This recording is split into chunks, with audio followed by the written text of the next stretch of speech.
السلام علیکم ورحمۃ اللہ وبرکاتہ۔ الصلاۃ والسلام علیکہ یا رسول اللہ صلی اللہ علیہ وسلم۔ ناظرین، آپ کی خدمت میں ایک واقعہ پیش کر رہے ہیں۔ یہ بڑا خاص واقعہ ہے۔ اس واقعے کو سننے کے بعد آپ کو محسوس ہوگا کہ پیغمبروں پر بھی آزمائشیں تو آتی رہی ہیں، اور اس واقعے میں یہ دیکھا کہ پیغمبر کی بیوی حضرت عائشہ صدیقہ رضی اللہ عنہا پر بھی کیسی کیسی آزمائش آئی، جس پہ الحمدللہ رب العالمین وہ پورا اتری۔ اور اس واقعے سے اللہ سبحانہ تعالیٰ نے فرمایا کہ یہ اللہ تعالیٰ کی حکمتیں ہوتی ہیں۔ ان تمام حکمتوں سے اللہ سبحانہ تعالیٰ ہمیں کیا سبق دینا چاہتے ہیں، آئیے اس واقعے سے معلوم کرتے ہیں۔ واقعہ اس طرح ہے کہ ایک غزوہ ہونے کے بعد جب رسول اللہ صلی اللہ علیہ وسلم اپنے لشکر کے ساتھ واپس مدینہ آ رہے تھے تو انہوں نے ایک منزل پر پڑاؤ کیا، اور حضرت عائشہ ایک بند ہودج میں سوار ہو کر لشکر کے ساتھ سفر کیا کرتی تھی۔ چند مخصوص آدمی اس ہودج کو اونٹ پر لادنے اور اتارنے کے لیے مقرر تھے۔ حضرت بی بی عائشہ رضی اللہ عنہا لشکر کی روانگی سے کچھ دیر پہلے لشکر سے باہر رفع حاجت کے لیے تشریف لے گئیں، اور جب واپس ہوئیں تو دیکھا تو ان کے گلے کا ہار کہیں ٹوٹ کر گر پڑا ہے، اور وہ دوبارہ اپنے ہودج سے نکل کر اپنے ہار کی تلاش میں واپس چلی گئیں۔ ان کو آنے میں کچھ دیر ہو گئی، اور اتنے میں ہودج اٹھانے والوں نے یہ سوچا کہ حضرت عائشہ تو واپس آ گئی تھیں اور وہ اس کے اندر موجود ہیں، لہٰذا انہوں نے ہودج کو اٹھا کے اونٹ کے اوپر لاد دیا اور پورا قافلہ منزل کی جانب روانہ ہو گیا۔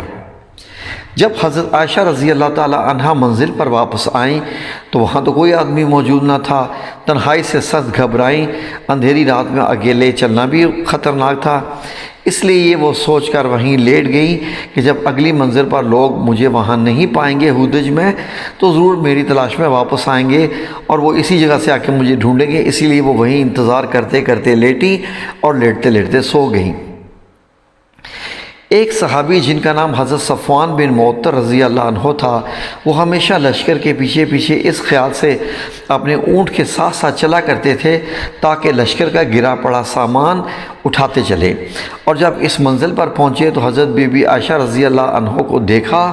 اور چونکہ پردہ کی آیات نازل ہونے سے پہلے وہ بارہا ام المومنین رضی اللہ عنہا کو دیکھ چکے تھے، اس لیے دیکھتے ہی پہچان لیا کہ یہ تو حضرت عائشہ ہیں، اور یہ تو بے ہوش پڑی ہیں، یا ثم نعوذ باللہ انہوں نے سمجھا کہ مردہ پڑی ہیں، تو ان کے منہ سے اچانک نکل گیا انا للہ و انا الیہ راجعون۔ جیسے انہوں نے یہ اس اونچی آواز میں پڑھا، اس آواز سے حضرت عائشہ صدیقہ رضی اللہ عنہا جاگ اٹھی،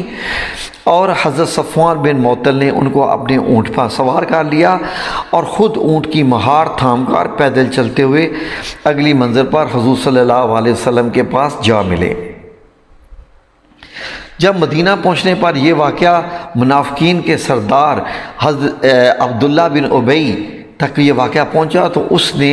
اس واقعے کو غنیمت جانا اور اس واقعے کو استعمال کیا حضرت بی بی عائشہ رضی اللہ عنہا پر تہمت لگانے کے لیے، اور خوب اس کا چرچا کیا۔ اتنا چرچا کیا کہ مدینہ میں اس منافق نے اس شرمناک تہمت کو اس قدر اچھالا اور شور و غل مچایا کہ مدینہ میں ہر طرف اس کا افتراء اور تہمت کا چرچا ہونے لگا۔ بعض مسلمان مثلا حضرت حسان بن ثابت، حضرت مصطح بن اساسہ اور حضرت حمنہ بنت جہش نے بھی اس تہمت کو پھیلانے میں کچھ حصہ لیا۔ حضور اقدس صلی اللہ علیہ وسلم کو اس شرمگیز تہمت سے بے حد رنج و صدمہ پہنچا، اور مخلص مسلمانوں کو بھی انتہائی رنج و غم ہوا۔ حضرت بی بی عائشہ مدینہ پہنچتے ہی کیونکہ بیمار ہو گئی تھی، پردہ نشین تو تھی ہی، اور وہ پہنچتے ہی بیمار ہو کر وہ لیٹ گئیں، اور بیماری کی وجہ سے ان پہ بے ہوشی سی طاری ہو گئی اور وہ سو گئیں۔ ان کو نہیں معلوم تھا کہ باہر مدینہ منورہ کی گلیوں میں کیا چرچا ہو رہا ہے۔ حضور صلی اللہ علیہ وسلم کو حضرت بی بی عائشہ کی پاک دامنی کا پورا علم و یقین تھا، مگر چونکہ اپنی بیوی کا معاملہ تھا اس لیے حکمت سے کام لیتے ہوئے حضور صلی اللہ علیہ وسلم نے اپنی بیوی کی پاک دامنی کا اعلان کرنا مناسب نہیں سمجھا، اور وحی الہی کا انتظار فرمانے لگے۔ اس درمیان میں آپ صلی اللہ علیہ وسلم نے اپنے مخلص اصحاب اکرام سے مشورہ بھی فرماتے رہے تاکہ لوگوں کو ان کے خیالات کا پتہ چل سکے۔ جب حضرت عمر سے حضور صلی اللہ علیہ وسلم نے ذکر کیا تو حضرت عمر نے آپ صلی اللہ علیہ وسلم سے تہمت کے بارے میں یہ گفتگو فرمائی تو انہوں نے عرض کیا یا رسول اللہ صلی اللہ علیہ وسلم یہ منافق یقیناً جھوٹے ہیں،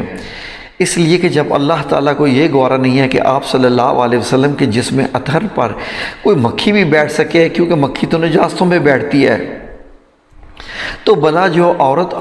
ایسی برائی کی مرتکب ہو، اللہ تعالیٰ کب اور کیسے برداشت کرے گا کہ وہ آپ صلی اللہ علیہ وسلم کی زوجیت میں رہ سکتی۔ جب حضرت عثمان سے بات ہوئی تو انہوں نے کہا کہ یا رسول اللہ صلی اللہ علیہ وسلم، اللہ تعالیٰ آپ کے سائے کو زمین پہ نہیں پڑنے دیتا تاکہ کسی کا پاؤں سائے پہ نہ پڑ جائے، بھلا اللہ سبحانہ تعالیٰ کی غیرت کا بھی یہ گوارا کرے گی کہ کوئی انسان آپ صلی اللہ علیہ وسلم کی زوجہ محترمہ کے ساتھ ایسی قباحت کا مرتکب ہو سکے؟ حضرت علی سے جب پوچھا تو حضرت علی نے یہ فرمایا کہ یا رسول اللہ صلی اللہ علیہ وسلم، ایک مرتبہ آپ کی نالین اقدس میں نجاست لگ گئی تھی، تو اللہ تعالیٰ نے حضرت جبرائیل علیہ السلام کو بھیج کر آپ صلی اللہ علیہ وسلم کو خبر دی تھی کہ اپنی نالین اقدس کو اتار دیں۔ اس لیے حضرت بی بی عائشہ رضی اللہ عنہا اگر ایسی ہوتی تو ضرور اللہ تبارک تعالیٰ آپ پر وحی نازل فرما دیتا اور آپ ان کو اپنی زوجیت سے نکال دیتے۔ حضرت علی رضی اللہ عنہ نے یہ جواب دیا، یا رسول اللہ صلی اللہ علیہ وسلم، اللہ تعالیٰ آپ پر کوئی تنگی نہیں ڈالی ہے، عورتیں ان کے سوا اور بہت ہیں، اور آپ صلی اللہ علیہ وسلم ان کے بارے میں ان کی لونڈی حضرت بریرہ سے پوچھ لیں، وہ آپ کو سچ سچ بتا دے گی۔ حضرت بریرہ سے جب پوچھا گیا تو آپ نے سوال فرمایا اور انہوں نے عرض کیا کہ یا رسول اللہ صلی اللہ علیہ وسلم، اس ذات پاک کی قسم جس نے آپ کو رسول برحق بنا کر بھیجا ہے کہ میں نے حضرت بی بی عائشہ رضی اللہ عنہا میں کوئی عیب نہیں دیکھا، ہاں اتنی بات ضرور ہے کہ وہ ابھی کم ذہن ہیں اور وہ گھوندا ہوا آٹا چھوڑ کر سو جاتی ہیں اور بکری آ کر کھاڑ لیتی ہے۔ پھر حضور صلی اللہ علیہ وسلم نے اپنی زوجہ محترمہ حضرت زینب بنت جہش سے پوچھا تو انہوں نے بھی فرمایا کہ میں اللہ کی قسم کھا کے کہتی ہوں کہ میں اپنے کان اور ناک اور آنکھ کی حفاظت کرتی ہوں اور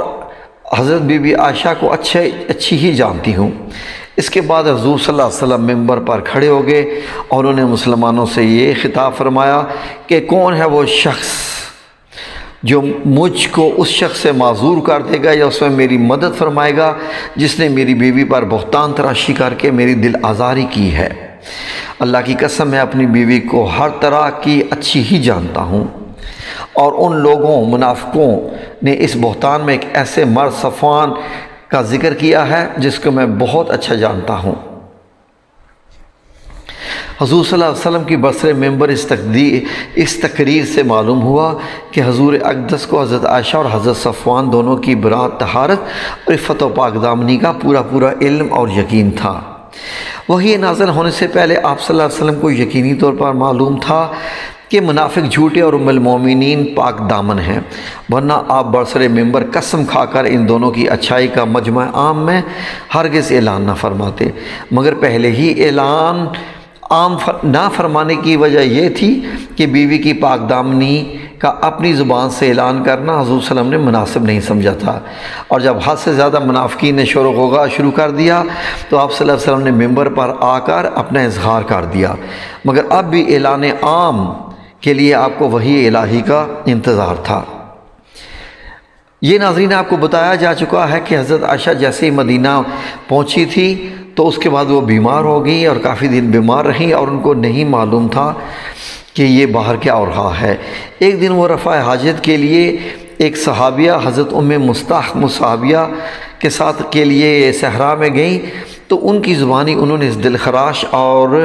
اس دکھ والی خبر کو سنا جس سے انہیں اتنا دھچکا لگا کہ وہ شدت رنج و غم سے نڈھال ہو گئیں، چنانچہ ان کی بیماری میں مزید اضافہ ہو گیا اور وہ دن رات بلک بلک کا انہوں نے رونا شروع کر دیا، اور جب صدمہ برداشت نہ ہو سکا تو رسول اللہ صلی اللہ علیہ وسلم سے اجازت لے کر اپنی والدہ کے گھر چلی گئیں اور اس منحوس خبر کا تذکرہ جاتی اپنی والدہ سے کیا، اور والدہ نے ان کو تسلی دی اور لیکن وہ پھر بھی روتی رہیں۔ اس حالت میں ایک دن حضور نبی کریم صلی اللہ علیہ وسلم حضرت عائشہ کے گھر تشریف لے گئے اور فرمایا، اے عائشہ رضی اللہ عنہا، تمہارے بارے میں ایسی خبر اڑائی گئی ہے کہ اگر تم پاک دامن ہو اور یہ خبر جھوٹی ہے تو عنقریب اللہ تعالیٰ ضرور تمہاری برات کا بذریعہ وہی اعلان فرما دے گا، ورنہ تم توبہ استغفار کر لو، کیونکہ جب کوئی بندہ اللہ سے توبہ اور بخشش مانگتا ہے تو اللہ تعالیٰ اس کے گناہوں کو معاف فرما دیتا ہے۔ حضور صلی اللہ علیہ وسلم کی یہ گفتگو سن کر حضرت عائشہ رضی اللہ عنہ کے آنسو تھام گئے۔ انہوں نے اپنے والد حضرت ابو بکر سے کہا، آپ میری طرف سے رسول اللہ صلی اللہ علیہ وسلم کو جواب دیجئے۔ انہوں نے فرمایا، اللہ کی قسم میں نہیں جانتا حضور صلی اللہ علیہ وسلم کو کیا جواب دوں۔ پھر انہوں نے اپنی والدہ سے جواب دینے کے لیے درخواست کی تو انہوں نے بھی یہی کہا کہ میں حضور صلی اللہ علیہ وسلم کو کیا جواب دوں۔ پھر اس پر حضور صلی اللہ علیہ وسلم کو حضرت عائشہ نے خود یہ جواب دیا کہ لوگوں نے جو ایک بے بنیاد بات اڑائی ہے، یہ لوگوں کے دلوں میں بیٹھ چکی ہے اور کچھ لوگ اس کو سچ بھی سمجھتے ہیں۔ اس صورت میں اگر میں یہ کہوں کہ میں پاک دامن ہوں تو لوگ اس بات کی تصدیق نہیں کریں گے، اور اگر میں اس برائی کا اقرار کر لوں تو سب مان لیں گے، حالانکہ اللہ تعالیٰ جانتا ہے کہ میں تو اس الزام سے بری اور پاک دامن ہوں۔ اس وقت میری مثال حضرت یوسف علیہ السلام کے والد حضرت یعقوب علیہ السلام جیسی ہے، لہٰذا میں بھی وہی کہتی ہوں جو انہوں نے کہا تھا، یعنی فصبر جمیل واللہ المستعان علی ما تصفون۔ یہ کہتے ہوئے انہوں نے کروٹ بدل کر منہ پھیر لیا اور کہا، اللہ تعالیٰ جانتا ہے کہ میں اس تہمت سے بری اور پاک دامن ہوں، مجھے یقین ہے اللہ تعالیٰ ضرور میری برات کو ظاہر فرما دے گا۔ حضرت بی بی عائشہ رضی اللہ عنہ کا جواب سن کر ابھی رسول اللہ صلی اللہ علیہ وسلم اور باقی سب لوگ اپنی اپنی جگہ سے اٹھے بھی نہ تھے کہ حضور صلی اللہ علیہ وسلم پر وحی نازل ہونی شروع ہو گئی، اور وحی نازل ہونے کے جو آثار آپ کے چہرے پر ظاہر ہوتے تھے، یعنی پسینے کے قطرات موتیوں کی طرح ٹپکنے لگے، اور آپ صلی اللہ علیہ وسلم کے بدن سے ٹپکتے ہوئے موتی جب نظر آ رہے تھے تو اس کے بعد جو ہی وحی مکمل ہوئی، ہنستے ہوئے حضور صلی اللہ علیہ وسلم نے فرمایا، اے عائشہ،